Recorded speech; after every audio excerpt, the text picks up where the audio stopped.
अस्सलाम वालेकुम, I am Sultan Ali from MK preparations. Biosciences की वीडियो लेक्चर सीरीज में आज हम डिस्कस करने जा रहे हैं सेल वॉल। ये हमारी वीडियो लेक्चर सीरीज उन तमाम कैंडिडेट्स के लिए बहुत फायदेमंद साबित होने जा रही है जो तैयारी कर रहे हैं lecturer botany, lecturer biology, lecturer zoology या बायोसाइंसेस में लेक्चरर की कोई भी जॉब जहां पर आपको सेल बायोलॉजी का चैप्टर तैयार करना है, तो ये वीडियो लेक्चर सीरीज आप लोगों के लिए बहुत फायदेमंद साबित होगी। इसके साथ साथ स्कूल एजुकेशन डिपार्टमेंट में बायो से रेलेवेंट जो भी जॉब्स आती हैं उसमें ये वीडियो लेक्चर्स आपके लिए बहुत फायदेमंद होंगे। ये लेक्चर्स फ्रीली भी अवेलेबल हैं और प्रॉपरली इसके पेड सेशंस भी अवेलेबल हैं जिसमें आपको वीडियो लेक्चर्स के साथ पीडीएफ नोट्स, टेस्ट डिस्कशन हर एक चीज इंशाल्लाह अवेलेबल होगी। तमाम मालूमात के लिए आप लोग डिस्क्रिप्शन में दिए गए हमारे नंबर्स पर कॉन्टैक्ट कर सकते हैं और हमारे यूट्यूब चैनल लाजमी सब्सक्राइब कीजिए ताकि वीडियो लेक्चर सीरीज के साथ साथ तमाम जॉब अपडेट्स भी आपको साथ साथ मिलते रहें। तो हम एक एक करके सेल के तमाम कंपोनेंट डिस्कस करेंगे। तो सबसे पहले हम डिस्कस करने जा रहे हैं the outer boundary of cell that is known as cell wall. अब सेल वॉल जिस तरह के नाम से जाहिर है, सेल के गिर्द एक वॉल है जो तमाम सेल्स में नहीं होती, कुछ सेल्स के अंदर मौजूद होती है, like plant cells, algae cells, fungi cells और मोल्ड्स, उनके अंदर ये मौजूद होती है। इसके अलावा बैक्टीरिया, साइनोबैक्टीरिया के अंदर भी सेल वॉल मौजूद होती है। कुछ ऑर्गेनिजम्स के अंदर सेल वॉल नहीं होती, लाइक एनिमल्स और प्रोटोजोआ, इनके पास बिल्कुल भी सेल वॉल नहीं होती। तो सेल वॉल है क्या? Cell wall is a rigid semi permeable protective layer. ये एक प्रॉपर प्रोटेक्टिव लेयर है which is present outside the cell membrane. किसी भी ऑर्गेनिज्म की सेल मेम्ब्रेन के बाहर सेल वॉल मौजूद होती है और मुख्तलिफ सेल्स में ये मुख्तलिफ तरह की होती है। हम इनको एक एक करके डिस्कस करेंगे। ये बिल्कुल भी यूनिवर्सल नहीं है, ये एनिमल्स में और प्रोटिस्ट में एब्सेंट है, जबकि ये मौजूद है प्लांट्स में, फंजाई, बैक्टीरिया, आर्किया और मोस्ट प्रोटिस्ट जिनमें एल्गी भी आती है और जिसमें मोल्ड्स भी शामिल हैं। एक एक करके हम सबके स्ट्रक्चर देखेंगे। फंक्शन क्या है सेल वॉल का? सेल वॉल असल में प्रोटेक्टिव लेयर है, यानी कि इसने सेल को प्रोटेक्ट करना है फिजिकल प्रॉब्लम से भी और मुख्तलिफ तरह की बायोलॉजिकल प्रॉब्लम से भी। यानी कि एक लिविंग बॉडी पर कोई दूसरा लिविंग ऑर्गेनिज्म अगर अटैक करता है तो सेल वॉल प्रोटेक्ट करेगी। इसी तरह बहुत ज्यादा टेम्परेचर, बहुत ज्यादा प्रेशर, उसको ब्लॉक करना वो भी जिम्मेदारी है सेल वॉल की। सेल वॉल कैसे डिस्कवर हुई? तो सन 1595 में, 1595 में दुनिया की सबसे पहली माइक्रोस्कोप डिस्कवर हुई। तो उसके बाद मुख्तलिफ लिविंग बॉडीज को देखने का एक सिलसिला शुरू हुआ। सबसे पहली जो हमें डॉक्यूमेंटेड इसके बारे में इसका प्रूफ मिलता है वो है रॉबर्ट हुक का। रॉबर्ट हुक ने 1665 में कॉर्क के पीसेस को, लकड़ी के पीसेस को माइक्रोस्कोप के नीचे रख के देखा और उसने कहा ये एम्प्टी बॉक्सेस हैं। असल में जो चीज उसने देखी थी वो उसे हनी कॉम्ब जैसी दिखाई दी थी कि जिस तरह शहद की मक्खी का छत्ता होता है उस तरह बॉक्सेस बने हुए हैं, उसे वो स्ट्रक्चर्स नजर आए थे। माइक्रोस्कोप चूंकि एडवांस नहीं थी तो ये मालूम नहीं पड़ रहा था कि इसके अंदर कौन कौन सी चीजें मौजूद है, बस इस तरह बॉक्सेस दिखाई दे रहे थे। तो उसे ये ऐसे लगा जिस तरह हनीकॉम्ब बॉक्सेस है, तो उसने इनके लिए टर्म यूज की सेल्स, जिसका मतलब ही बॉक्स होता है। एक्चुअली उसने क्या देखा था? एक्चुअली उसने जस्ट ये बाउंड्रीज देखी थी सेल्स की, यानी कि रॉबर्ट हुक ने पहली दफा जब सेल्स को ऑब्जर्व किया तो उसने क्या चीज ऑब्जर्व की थी? ही ऑब्जर्व सेल वॉल्स। इसके बाद बहुत सारे लैबोरेटरीज जो हैं वो सेल वॉल को बाय टाइम स्टडी करते रहे। इनमें सबसे जो इंपॉर्टेंट काम है वो मिस्टर पेन का है 1838 में, जिसने सेल वॉल का स्ट्रक्चर, उसकी केमिकल कंपोजिशन स्टडी की। और तब लोग ये एक्सपेक्ट करने लगे कि most of the cell walls will be composed of cellulose. फिर बाय टाइम पता चला कि सेल वॉल की टाइप्स भी बहुत सारी हैं और उसमें केमिकल्स भी कई तरह के मौजूद होते हैं। सबसे पहले हम देखते हैं general functions of cell wall, वहां से आपको इसका स्ट्रक्चर भी समझ में आना शुरू हो जाएगा। इसका पहला फंक्शन है it provides mechanical strength and rigidity, कि किसी भी सेल का अपनी शेप में रहना बहुत जरूरी है। तो प्लांट सेल्स के अंदर ये काम सेल वॉल करती है। तो सेल वॉल्स की जो स्ट्रेंथ है वो असल में प्लांट सेल्स की स्ट्रेंथ बन जाती है। यही चीज सेल शेप मेंटेन करती है, यही फीचर प्रोटेक्शन के काम आता है और यही ग्रोथ को रेगुलेट करता है। प्लांट्स और फंजाई के अंदर सेल वॉल रिजिड है, लेकिन इतनी रिजिड नहीं है कि ये ग्रो ना करने दे। तो ये प्लांट सेल को या फंगल सेल्स को कई गुना ग्रो करने देती है। मोस्टली 100 टाइम से ज्यादा प्लांट सेल्स ग्रो कर सकते हैं किसी भी रिजिड सेल वॉल के अंदर। फिर ये ऐसी वॉल नहीं है जो चीजों को टोटली ब्लॉक कर दे। तो एक सेल ने अगर दूसरे सेल के साथ कम्युनिकेशन करना है, फॉर एग्जांपल ये एक सेल है, ये दूसरा सेल है, और दोनों के पास अपनी अपनी सेल वॉल्स हैं, तो ये आपस में कम्युनिकेट कर सकते हैं। इनके दरमियान ट्यूब्यूल्स पाई जाती हैं और वो इनको कम्युनिकेट करने में हेल्प करती हैं। हम उन ट्यूब्यूल्स को नाम देते हैं प्लाज्मोडेस्माटा का। तो प्लाज्मोडेस्माटा इनके दरमियान मौजूद है। So cell to cell communication जो होता है वो भी इन्हीं के थ्रू होगा। Then they act as defence barrier. ये किसी भी किस्म की इम्यूनिटी प्रोवाइड करते हैं, चाहे वो लिविंग बॉडीज के अगेंस्ट हो या फिर नॉन लिविंग इन्वायरमेंट के अगेंस्ट हो। स्ट्रक्चर की तरफ आते हैं। सबसे पहले हम किंगडम बाय किंगडम चलेंगे। तो प्लांट सेल की सेल वॉल बहुत सारे कंपोनेंट से बनी है। मोस्ट इंपॉर्टेंट कंपोनेंट सेलुलोज है, जबकि सेकेंडरी लेवल पर इंपॉर्टेंट कंपोनेंट्स में हेमीसेलुलोज है। अब सेलुलोज एक कार्बोहाइड्रेट है, एक पॉलीसेकेराइड। हेमीसेलुलोज भी एक पॉलीसेकेराइड है, लेकिन ये फ्रेगमेंट्स जो होते हैं सेलुलोज के मुकाबले में छोटे होते हैं। फिर पेक्टिन, लिग्निन, ये वाली चीजें भी प्लांट सेल वॉल में मौजूद होती हैं, और ये क्या करते हैं, ये माइक्रोफिब्रिल्स बनाते हैं, इस तरह का नेटवर्क बनाते हैं जो एक प्रॉपर वॉल बना सकता है। बैक्टीरिया की सेल वॉल पेप्टाइडोग्लाइकन से बनी है, जिसके लिए म्यूरिन की टर्म यूज होती है। इसमें जो सेकेंडरी लेवल पर इंपॉर्टेंट कंपोनेंट्स हैं वो टिकोइक एसिड या लिपोटिकोइक एसिड्स हैं, और इसी तरह लिपोपॉलीसेकेराइड्स भी इनके अंदर मौजूद हैं। तो ये ब्लेंडिंग है शुगर्स की, लिपिड्स की और ऑर्गेनिक एसिड्स की। इसके बाद आर्किया की सेल वॉल बनी है सूडोपेप्टाइडोग्लाइकन से, या पॉलीसेकेराइड से, या प्रोटीन से, या इनके मिक्सचर से। इसमें अजाफी कंपोनेंट्स हैं सरफेस लेयर प्रोटीन, जिन्हें हम एस लेयर्स कहते हैं, और इनके अंदर जो पेप्टाइडोग्लाइकन वो मौजूद नहीं होता, ये मॉडर्न बैक्टीरिया के अंदर मौजूद होता है। फंजाई की सेल वॉल में मोस्ट इंपॉर्टेंट कंपोनेंट काइटिन है, और काइटिन हमारे पास कार्बोहाइड्रेट की एक और टाइप है। इसके अंदर सेकेंडरी लेवल पर जो कंपोनेंट्स पाए जाते हैं वो है alpha and beta glucans, मेनन्स, glycoproteins, और ये बहुत tough flexible nitrogen containing polysaccharide है, क्योंकि ये जो काइटिन है इसका बेसिक कंपोनेंट सेलुलोज से डिफरेंट है। सेलुलोज का बेसिक कंपोनेंट है ग्लूकोज, जबकि इसका बेसिक कंपोनेंट है एन एसिटाइल ग्लूकोज अमाइन। तो वो जो नाइट्रोजन इनके अंदर मौजूद है वो इनको काफी फीचर देती है। रेजिस्टेंस भी इनके अंदर ज्यादा है। यही वजह है कि फंजाई की सेल वॉल इनको हेल्प करती है कि फंजाई की हाइफी किसी भी स्ट्रक्चर को ब्रेक कर सकती है। एलजी की सेल वॉल बनी हुई है सेलुलोज, सिलिका, एल्गिनिक एसिड और क्रेगिनन। क्रेगिनन भी स्टार्च की ही एक टाइप है। अजाफी कंपोनेंट्स होते हैं एगर और कैल्शियम कार्बोनेट, और इसके अंदर बहुत सारे पॉलीसेकेराइड्स और दूसरी चीजें होती हैं। डाइएटम्स के अंदर बिलखसूस सिलिका मौजूद होता है। यह हो गया सेल वॉल का एक ओवरऑल ओवरव्यू। अब हम डिस्कस करते हैं प्लांट सेल वॉल को, क्योंकि ये हमने ज्यादा डिटेल में करनी है। प्लांट सेल वॉल को अगर हम देखें तो यह काफी कॉम्प्लेक्स है, मल्टी लेयर्ड है। अब अगर इसमें हम तरतीब से शुरू करें तो सबसे जो बाहर की कवरिंग है दैट इज मिडल लैमेला। अमूमन हम ये समझते हैं कि primary wall, secondary wall, middle lamella कुछ इस तरीके से होंगे कि शायद प्राइमरी वॉल अंदर है, सेकेंडरी वॉल बाहर है, मिडल लैमेला जो है वो दोनों के दरमियान में है। नाम से ऐसे लगता है, ऐसा बिल्कुल भी नहीं है। किसी भी प्लांट सेल के अंदर, फॉर एग्जांपल हम एक प्लांट सेल बनाते हैं, ये एक प्लांट सेल है, और हम कह देते हैं कि हमारे पास ये प्लांट सेल की सेल मेम्ब्रेन है जो हमने बना दी है। इसके बाहर जो सबसे पहली वॉल बनेगी वो इसकी पहली वॉल कहलाएगी, और उसे हम प्राइमरी वॉल कहेंगे। यानी कि प्राइमरी वॉल का मतलब ही पहले बनने वाली वॉल है।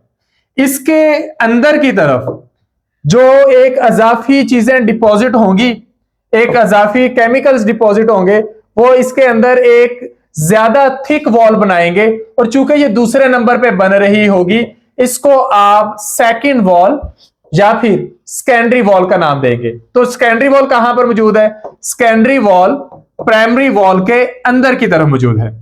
तो सबसे बाहर क्या है? सबसे बाहर वो केमिकल्स मौजूद हैं जो दो प्लांट्स की सेल वॉल्स के दरमियान मौजूद हो सकते हैं।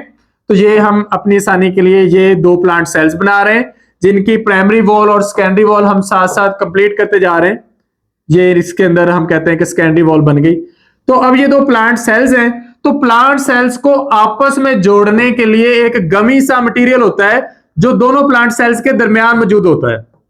यानी कि अगर इस प्लांट सेल के हर तरफ प्लांट सेल्स हो तो इसके हर तरफ एक केमिकल एक लेयर मौजूद होगी जो एक्चुअली प्लांट सेल्स के दरमियान मौजूद होती है। इस बारीक सी लेयर को हम मिडल लेमिला का नाम देते हैं। मिडल का मतलब दरमियानी है और लेमिला शीट लाइक लेयर्स को कहते हैं। कोई भी शीट लाइक लेयर होगी ना किसी भी स्ट्रक्चर के अंदर हम उसे लेमिला कहेंगे। तो ये मिडल लेमिला है जो दो प्लांट सेल्स के अंदर मौजूद है। तो हम अब तरतीब से शुरू करते हैं। सबसे बाहर मिडल लेमिला, उसके अंदर प्राइमरी वॉल और सबसे अंदर सेकेंडरी वॉल और सेकेंडरी वॉल के अंदर सेल मेम्ब्रेन।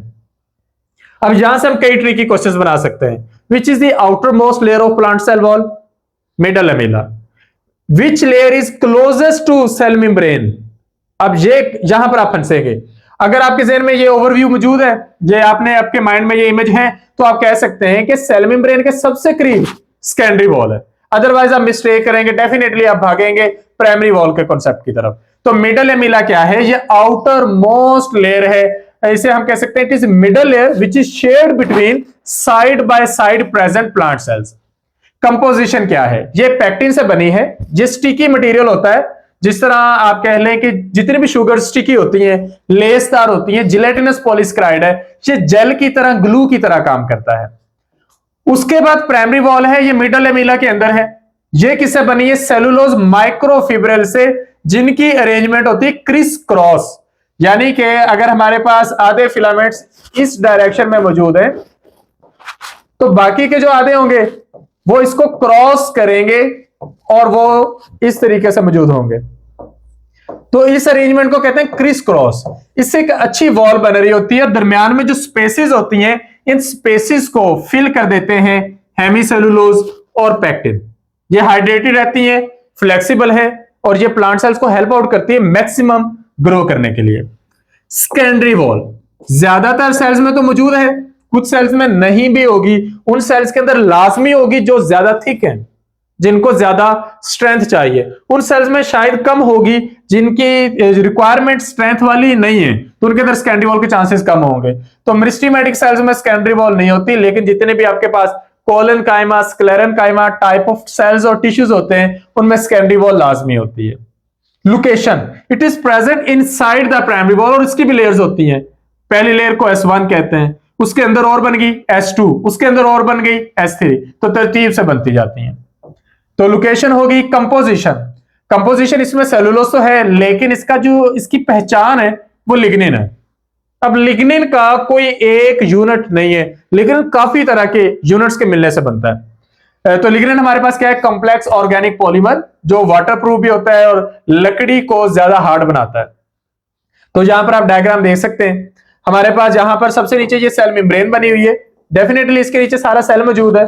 तो सबसे पहले सेल मेम्ब्रेन है, उसके बाहर प्राइमरी वॉल है जिसमें ये क्रिस क्रॉस अरेंजमेंट आपको नजर आ रही है और इसके बाहर मिडल लेमिला है। अगर सेकेंडरी वॉल होगी तो प्राइमरी वॉल और सेल मेम्ब्रेन के दरमियान होगी।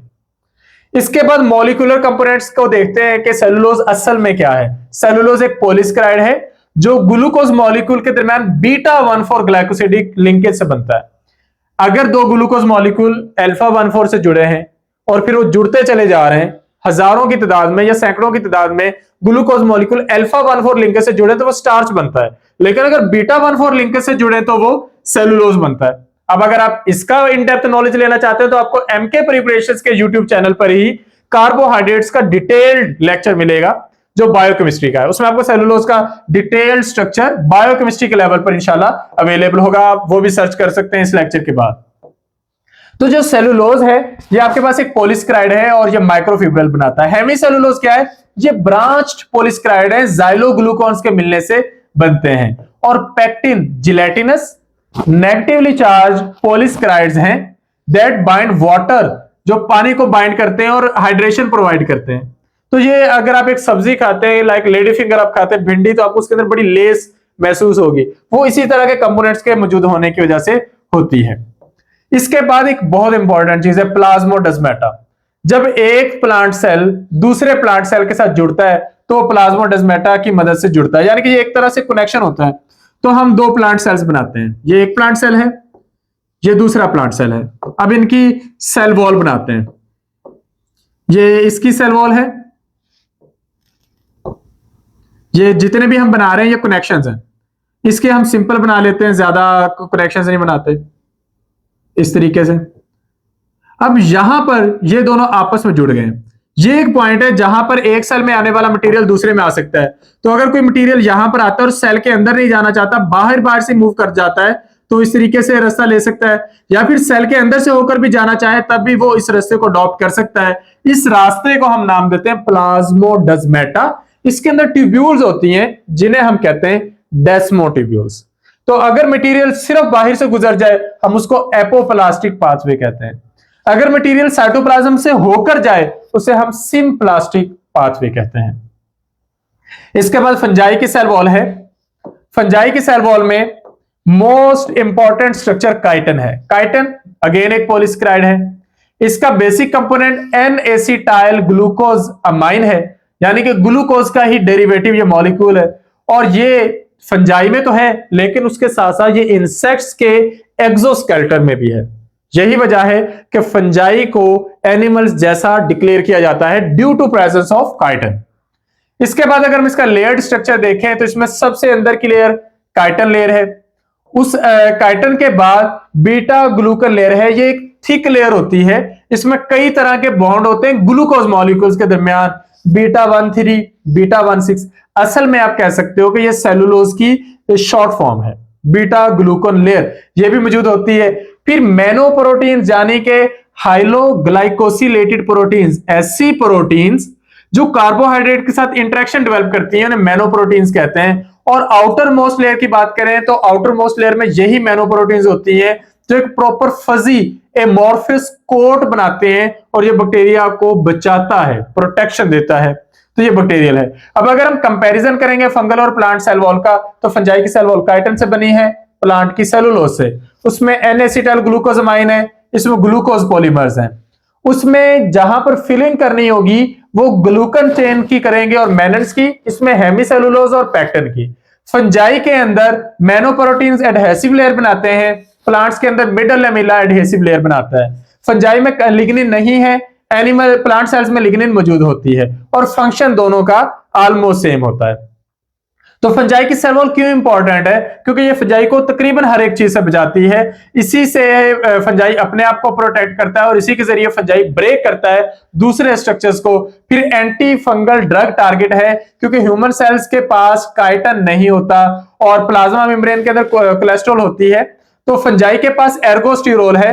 Cell wall and its synthetic pathways are excellent target for anti fungal medication. आप चाहते हो कि आपकी बॉडी में किसी भी किस्म का फंगल इंफेक्शन है और वो आप मेडिसिन खाएं, वो जस्ट फंजाई को टारगेट करे, आपके सेल्स को टारगेट ना करे, तो मेडिसिन में वही चीजें यूज की जाएंगी जो फंजाई की वॉल को तोड़ सकती हैं। तो फंजाई के पास एर्गोस्टिरोल है, आपके पास कोलेस्ट्रॉल है, तो हम टारगेट किसे करेंगे?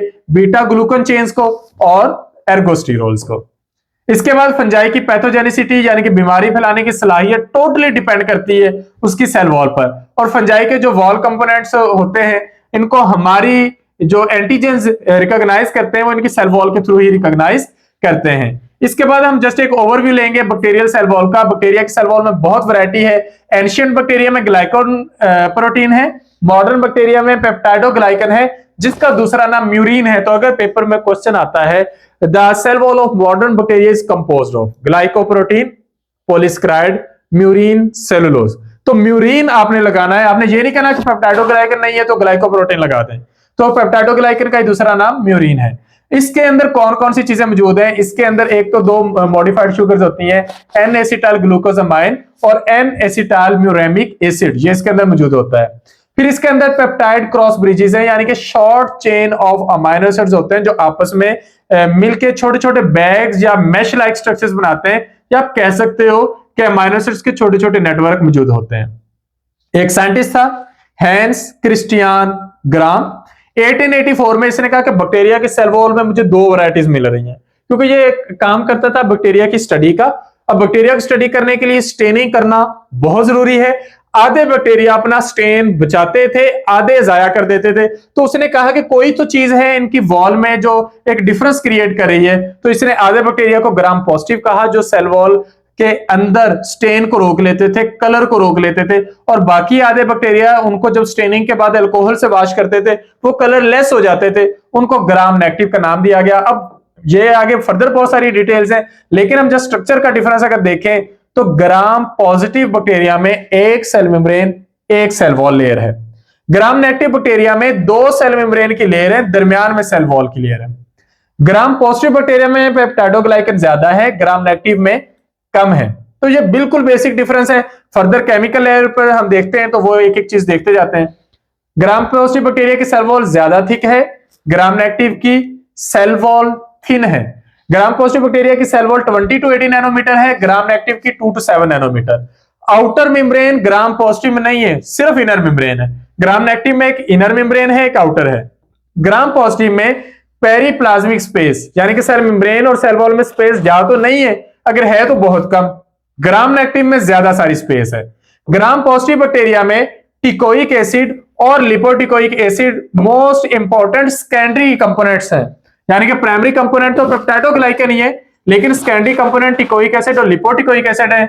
जबकि ग्राम नेगेटिव बैक्टीरिया में लिपोपॉलीसेकेराइड जो है ये मोस्ट इंपॉर्टेंट सेकेंडरी कंपोनेंट्स हैं। ग्राम पॉजिटिव बैक्टीरिया पहले स्टेन को ही रोक लेते हैं, यानी कि प्राइमरी डाई को, तो वो पर्पल कलर में दिखाई देंगे। Gram negative bacteria crystal violet को नहीं रोक पाते, पर्पल नहीं रहते, फिर उनके लिए सेकंड डाई यूज किया गया, दैट वाज सेफरानिन, उसका रेड कलर होता है। वॉश करने पर वो भी निकल जाता है, बाकी सिर्फ पिंक कलर उसके अंदर बाकी रह जाता है। टॉक्सिसिटी, ग्राम पॉजिटिव बैक्टीरिया जो होते हैं एक्सोटॉक्सिन बाहर प्रोड्यूस करते हैं, ग्राम नेगेटिव बैक्टीरिया एंडोटॉक्सिन प्रोड्यूस करते हैं। ग्राम पॉजिटिव बैक्टीरिया को किल करने के लिए पेनिसिलिन का यूज कर सकते हैं, ग्राम नेगेटिव बैक्टीरिया के लिए वो उतनी बेहतर नहीं है। ग्राम पॉजिटिव बैक्टीरिया की फेमस एग्जांपल स्टेफिलोकोकस या स्ट्रेप्टोकोकस है, और ग्राम नेगेटिव की साल्मोनेला, ई कोलाई, विब्रियो और सूडोमोनास है। तो ये मुख्तलिफ तरह की प्रोटेक्टिव वॉल्स, मुख्तलिफ तरह की सेल वॉल्स मुख्तलिफ ऑर्गेनिजम्स के अंदर मौजूद हैं, जो उनको प्रोटेक्शन भी दे रही हैं, उनको बीमारी फैलाने की उनकी जो सलाहियत है उसको भी बढ़ा रही हैं, उनके एक्सटर्नल एनवायरनमेंट को उनके इंटरनल एनवायरनमेंट से सेपरेट भी कर रही हैं। तो सेल वॉल किसी भी लिविंग ऑर्गेनिज्म में अगर मौजूद है तो उनका मोस्ट इंपॉर्टेंट कंपोनेंट है। बाकी सारे ऑर्गेनेल्स की प्रोटेक्शन डिपेंड करती है इस आउटर मोस्ट वॉल पर, और बहुत सारी चीजों की ट्रांसपोर्ट में भी इसका अहम तरीन किरदार है। ये एक ऑर्गेनेली था, एक स्ट्रक्चर था, एक आउटर कवरिंग थी जो हमने डिस्कस की। एक एक करके हम सारे ऑर्गेनेली सेल बायोलॉजी की इस वीडियो लेक्चर सीरीज में डिस्कस करेंगे। तमाम लेक्चर्स आप लोग हमारे यूट्यूब चैनल पर देख सकते हैं। आपका फीडबैक हमारे लिए बहुत इंपॉर्टेंट होगा, आप कमेंट सेक्शन में अपना फीडबैक दे सकते हैं। Thank you, Allah Hafiz.